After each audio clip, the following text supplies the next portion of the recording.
Bright Tuty. Every student matters. The demerits here we talk about the problems associated with basic education. The first one is unsound psychological foundation of Vardha scheme of education. So here some aspects of basic education if we talk about are not appropriate according to some critics. The delicate but inexorable laws governing the development of tender mind of the child have been completely ignored.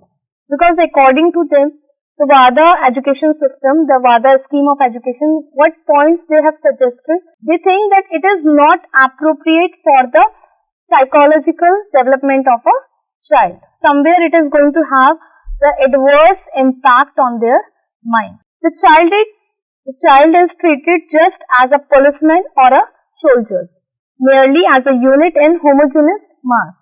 His individuality is ignored, and according to that they are thinking that if all will be taken together and the same sort of system will be applied, then all are being taken as a policeman or as a soldier, and that will be the part of the homogeneous, the similar sort of organization of society. So somewhere the individuality will be ignored and they won't be able to get their own potential. The individual potential will not come out. So these are the some view while they are mentioning it that this is one of the demerit of basic education. He is viewed merely as a means to an end, the end beginning, and the end being earning capacity and citizenship of sort. So that particular individual or child will be just taken as an object instead of taken as an individual who is going to be the part of the heterogeneous society where the different diversities are prevailing, because that foundation will be provided that you all are same, and in the same way they are going to move further. So somewhere it is going to be the negative point related to that system. Recreation is the only means by which creative energy can be released. Enlightened and informed educational opinion all over the civilized world is dedicatedly against forcing the child to learn a craft before he is 12 plus.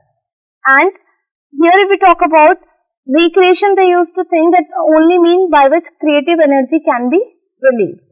And here if we are involving those children in that all these crafts activity at that initial stage, at their basic or the foundation base only, so somewhere they are not going to have that knowledge, somewhere they would be lacking behind. And according to them, that craft should be introduced after 12 only, when they attain the age of 12 years, after that only this must be introduced, so that before that they are done with the learning and grabbing all the things related to the knowledge, and after that this could be introduced as the another subject. It is nothing short of cruelty to make the children earn an anna, half anna per hour during the stage when he ought to be playing and enjoying himself. So when Mahatma Gandhi mentioned about that learning while earning, or that here it can be taken earning while learning. So at that way that many of the critics are not in that favor, because they understand or they makes a point that it is not a good idea to involve the child in such kind of activity or just force them to earn the money when it is the stage when they could play and enjoy themselves. There are three aspects of human nature: cognitive, affective and conative. So these three aspects of human nature, if we talk about cognitive, affective and conative. Here if we talk about the cognitive, it is related to the intellectual knowledge, and this affective aspect if we talk about, that is related to the feeling and attitude of a child, and the third one, that is conative, that is related to the psychology of a child. So these are the three important aspects of human nature. But the Wadhwa scheme emphasized the last aspect piously, hoping that the student will willy-nilly get trained in the first to his training in the last. So what they are focusing on, according to this Wadhwa scheme, they are just keeping their focus on the co-native one, which is based on the psychology.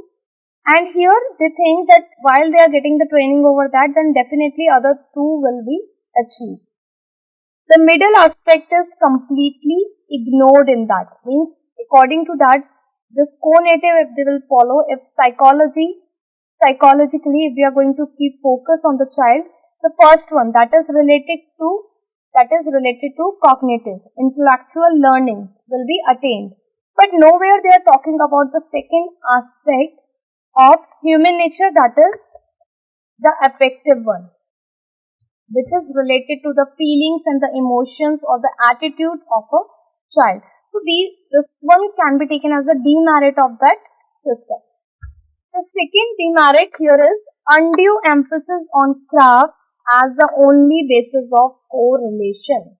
So while we are talking about this basic education system, how the craft has been taken to correlate all the subjects, and the critics are not in the favor of the same. They say that only the craft should not be the agenda, or should not be the cell, or should not be the center point to connect all the subjects, or to connect all the subjects.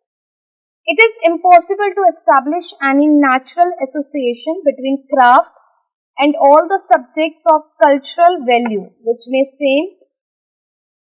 any same system of education should cover through its curriculum.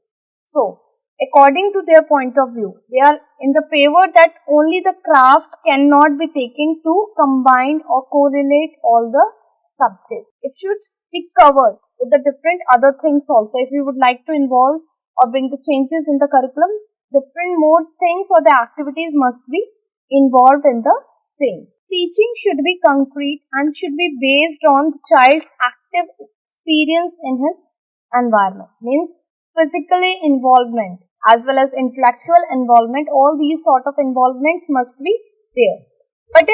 But it is absurd to hang all knowledge from the peg of a craft. But the critics say that just bringing all the things together and connecting it with the craft is not the good idea. So they reject this idea of including craft only as the main part of this basic education system. The third demerit is basic education not suited in an age of industrialization. According to these critics, they say that such basic education agenda that we are going to follow is not at all applicable in this industrialization. Reason? As R is a system of education which claims to produce an integrated individual. The emphasis is out of place in community which has its face turned towards developing its economy to the full. And when we started moving from first phase to second, when we came out from that agricultural era to industrialization, so somewhere it is not going to be the most appropriate decision to take to involve such kind of education system. So far, basic education fails to relate to the economic policy of state, and here it was not able to provide any success related to that economic policy. But if this point is ignored, we shall find ourselves burdened with an educational system which turn out misfit even more rapidly than the one with which we are so dissatisfied. But if we are going to ignore all these things and we are talking about to bring the appropriate changes in that, then somewhere we would be having the disadvantage of the same. We won't be able to bring the new system. The sudden system cannot be brought, and the things must be there. Whatever the things has been suggested by the Wadhwa system based on that basic education must be there, but different modifications are required as per the need. Different changes are need to be done for the better development. According to I.S. Natarajan, with rapid industrialization of India, knowledge of science and mathematics may become more desirable than skills in handicraft. And that is very appropriate point mentioned by, according to I.S. Natraj. Reason, because while we are moving towards the modernization, or we are talking about this westernization, so it is quite difficult to be only with this handicraft or the craft work only. We have to inculcate, we have to include the different knowledge related to the science and the mathematics and the other technology. As we know that the service sector is also there, which is one of the most growing sector in India. And if we are just confined within the same sphere as we suggested in the beginning, so that is not going to work for the development of the society. So what is required, that we need to bring these changes. We need to introduce the new subject as per the requirement. Here, if we talk about, they have shown you the currency note that related to India, and that has been changed time to time. Means changes if we have brought here, definitely the changes we have to brought in the other sphere of life, and that education, if we talk about, is one of the important part where the changes are required. Time to time changes must be there as per the need, because if we are going to be that much rigid with the system, if we are going to be that much confined to a particular system, that is not going to match with the current situation, and that will be taken as the misfit for our society. And ultimately, if it is misfit, if it is not able to bring that outcome or the solution out of the same, or that positive result out of the same, then it is unuseful for our society. It will not remain that much useful for the development or the growth of our society. So that was the topic where we discussed about the viewpoint of Mahatma Gandhi on education and what was his contribution in the same. Now we are going to move with the another philosophical or the thinker of Indian society, that is Rabindranath Tagore. Rabindranath Tagore was born on 7th May 1861. He was a great poet, philosopher and educationist. Tagore was unhappy with the system of education prevailing at that time. And here if we talk about, because of that only the different new ideas or the things were initiated by Rabindranath Tagore to bring the change in the prevailing education system. He used to call schools as mills of learning. Means he was just criticizing the way the education was given to the children at that time. He did not like the idea of corporal punishment. He was also against such kind of punishment that was given to children in the school. According to him, little children learn more quickly from the attitude of the teacher than the knowledge imparted to them by the teacher. So, here he was focusing on the observance. Here he was saying he was of the favor that observation of the child, the way the teacher is behaving in front of them, the teacher's attitude is going to have more impact on them instead of providing them the bookish knowledge through the book. So somewhere if we talk about, he was of the viewpoint that a child can learn from the surroundings by looking at the teacher instead of just treating them as an object and trying to fill the things in the form of knowledge or learning. His hatred towards the system of physical punishment prevailing at that time inspired him for establishing his own ashram school in 1901 at Bolpur. Because that corporal punishment he was not at all in favor of. He does not like the idea to punish the children or the student physically. He was of the viewpoint that these are the children, and with love and the affection and care, they can get to know so many things. And in the same way, what he did, just for the same, based on that idea that he rejected that thing, he established his own ashram school in 1901. This ashram school became the Vishwa Bharati University in 1921, and later on that school was transformed to Vishwa Bharati University, which is famous all over the world. Great educationists are of opinion that Tagore reminds us that the ancient wisdom of India reflects into the needs of modern India. And somewhere this is the image of the Vishwabharati University. That was the school started by Tagore, and later on it was changed to that institution. Here, the great educationists, they were in the favor that Tagore's system or his ideas provide us or ideas remind us that the ancient wisdom of India that already we all were having, that was already prevailing in Indian society earlier, is the need of the modern time. Now we need to implement the same system again in this modern world. Here we are going to talk about the Tagore's philosophy on humanity. So the first one, he was a naturalist. He considered nature as a supreme entity and synonymous with the creator. He used to believe that nature is very powerful, which can help in learning so many things in different ways.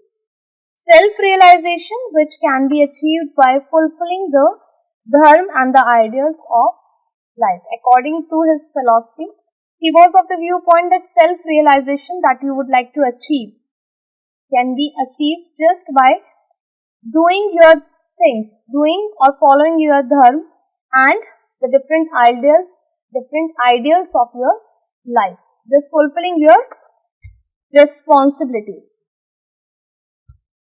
And here this dharma he has not attached it with the religion. Dharma means your duty, your obligation towards your parents, towards your children. So that was taken as the dharma. Tagore was humanist. He said, I have a great faith in the goodness of humanity.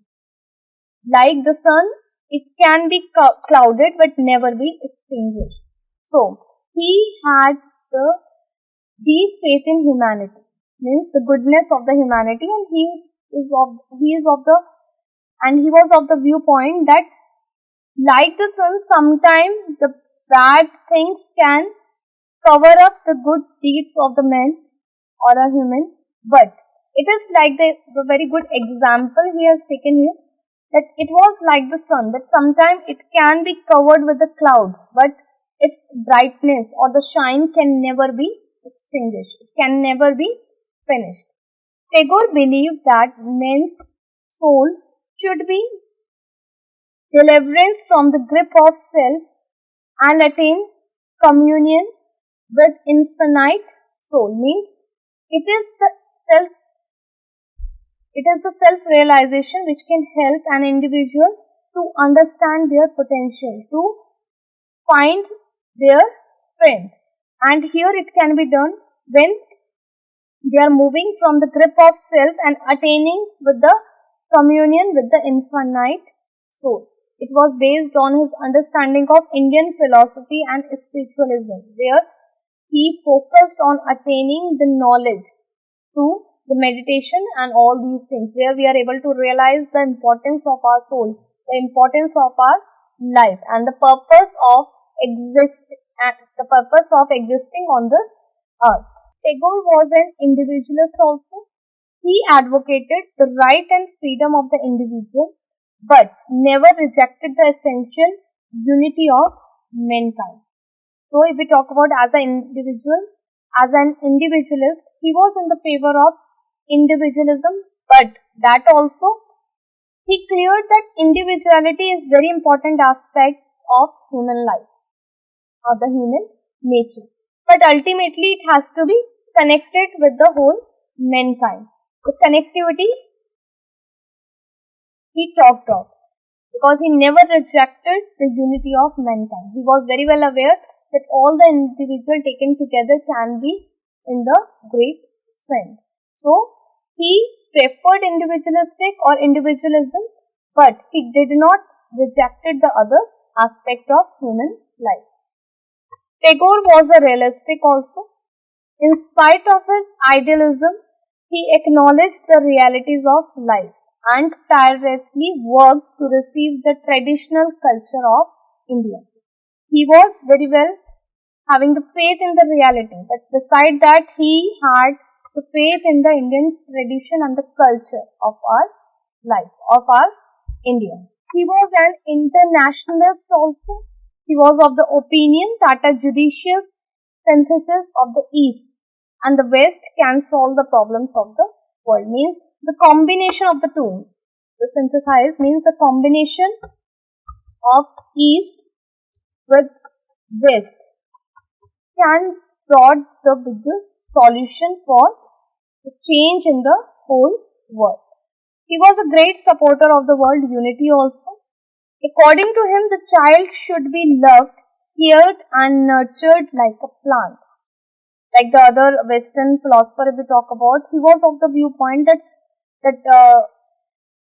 kindergarten concept if we talk about was taken as the same, based on the same sapling, plant, the children as the plant and teacher as the gardener. So he was also of the viewpoint the child should be treated with love, care and they must be nurtured with a plant, nurtured like a plant which need the proper care to grow.